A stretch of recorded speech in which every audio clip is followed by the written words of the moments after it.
So many of you have that little habit of making your partner the bad guy in your relationships, or at least making them the bad guy at the worst times to make them the bad guy. And let me explain what I mean. Either you always look at your partner as the problem and make complaining type of statements and say, oh, well, he or she always doing this or is always that way. Why are you always this? You're always negative. You're always, or you never, never, never.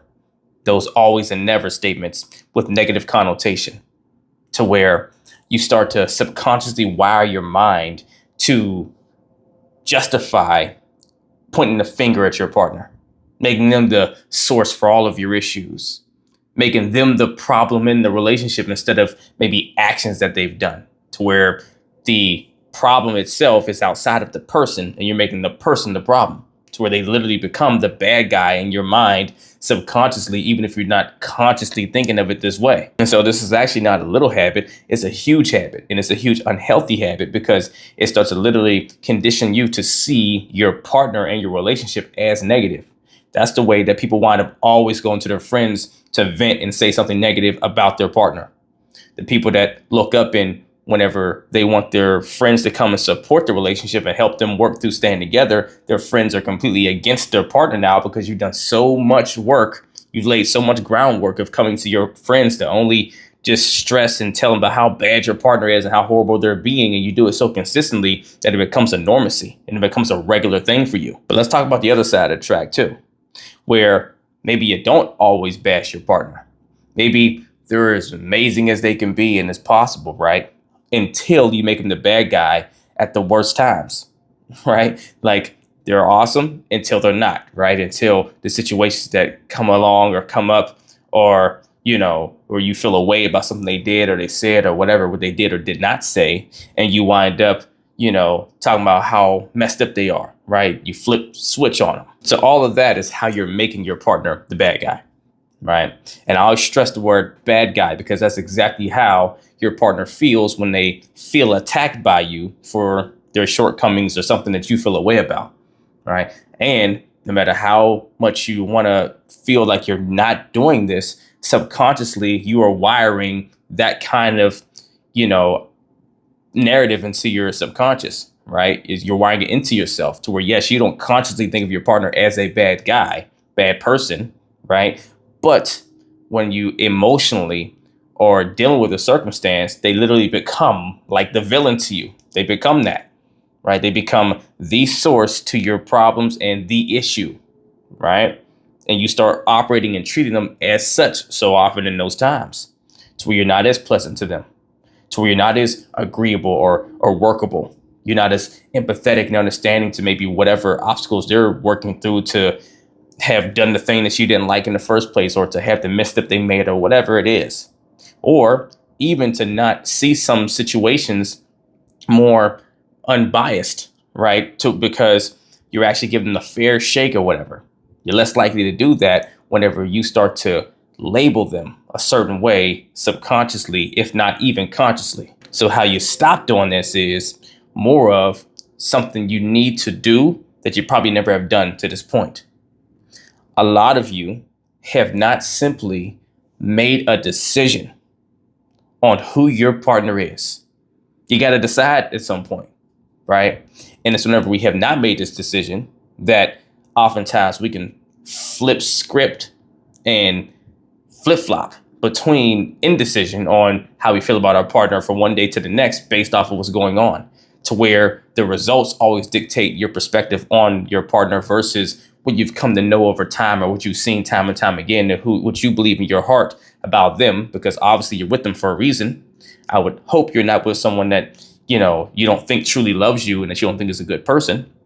But a lot of the issue is most of you have not made a decision as to, is my partner the great person that I met and that I love to pieces and I know loves me and they have all these awesome qualities, or are they not that person?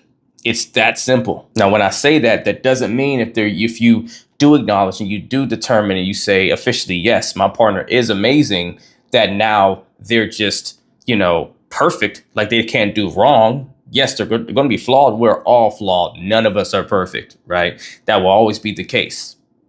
But if you don't fully clarify and define who your partner is, to where I know who this person is and this is who I feel they are. They're a great person. Because hopefully, if you can, for any sense, say to yourself, oh, my partner's not this great person. They're not that person that I thought they were when I met them and all that stuff. Then now it's really simple. You need to be working on your exit strategy, working on how to walk away if you truly believe that in your heart. But if you believe in your heart that they are awesome and amazing, then let them still be that awesome and amazing person, even through times of conflict, even when you don't like them as much, even when you feel like they're dropping the ball, they're being the jerk, they're being rude, they're not being considerate. Maybe if you even feel they're being disrespectful for some reason, they're still that person that you decided they were. Why am I saying it this way? Because conflict resolution, more effective communication, all the things that keeps the harmony in a relationship and keeps it strong and helps you work through anything is much more doable when you feel like you're working with a person instead of working with a villain, right? It's much easier to have empathy and understanding and try to find the angle of which you're not seeing that may be the answer to why you're getting this experience you don't like from your partner, but on their end, you understand how they maybe got in that headspace on their end or what's going on with them, where the issue really lies, not in the person itself. Let's think about it like if you were in a romantic relationship with God, if we could just use this crazy example for a second. And I use God because for most that think of God, we think of God in perfection, right? Literally is the ideal of what it is to be perfect or, to be all loving, I'll say, right? It's not even really about the perfection. It's really about the symbol of love. And so when we have that belief about God, right? If you're in a romantic relationship with God, where let's say God did something, right, that was questionable to you, you didn't like or what have you, your first instinct would never go and think, oh, God, it's horrible now, right? You probably be confused and you probably want to have clarity, right? You wouldn't like what you're seeing or experiencing, but you would go searching for answers. You have more concerning or empathetic conversations with God because hey, God's got your back. He's always here for you and wants nothing less than the best for you, right? And loves you to pieces and so forth, right? So it helps you so much stay in the more productive and positive state that's actually the state you need to be in if you're going to work through issues the best, by never forgetting who your partner really is to you. But you have to decide who they are first. You can't do the flip-flopping because, see, if you've never gotten clear on deciding truly, well, who is this person, my awesome person, or are they not, then it's so easy to, in the moments where you're upset, to let your mind flip into seeing them in this really bad way and start thinking of them in this in a really negative light. And then you start responding and reacting to this negative light perspective, and you start operating towards them in a way as if they are some villain, someone you don't know, someone that's not really close to you, someone that doesn't care about you. And they feel that. And a lot of times, because we're reactionary by nature as humans, they start reacting to the way you're reacting to them. And now we're just throwing negativity back and forth and we're just continuing on the issue. Where if in those moments where you were the most hurt or feeling the most, dishonored or whatever the case is, you're able to remember, but this is a person that truly does love me. They really do care. Their intention is not what I'm experiencing right now. It helps you so much more in being able to be empathetic and still be curious to ask questions instead of condemning and pointing fingers. It makes you a lot more inclined to say things like, help me understand why, or what can we do to make it better, versus, I don't know why you always do these things, or you're horrible for when you do that, or you're just wrong, right? You stop speaking in such absolutes with negative defining towards your partner. You start being more inquisitive. You start digging deeper. You start trying to find solutions with your partner because this is the person that loves you and they are a great person, not a bad guy. It's important to make this switch because some people build the unhealthy habit because they lack some of the emotional regulation skills, right? The emotional intelligence and maturity to actually still harness and process their emotions, but not let them run away with them, so where they can actually work through things with someone in their life in a healthy manner instead of making them the bad guy so they can easily move on or step away from or justify their anger towards them. It's much easier to be angry, upset, and, block someone or close them off or, distance yourself from someone that you have vilified. It's much easier because they're a villain, right?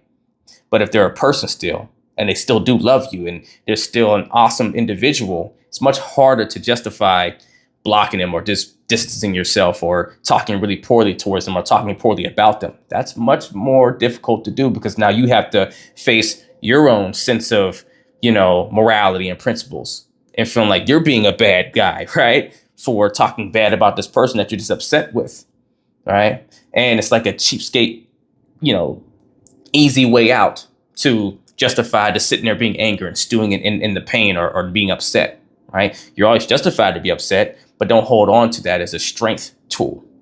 It's very good and motivating to help you to go take action in something, but it's not healthy towards resolve in unity. So if you decide your partner is not a great person and they really are the bad guy, then get out to do better for yourself and it's what's best for them as well.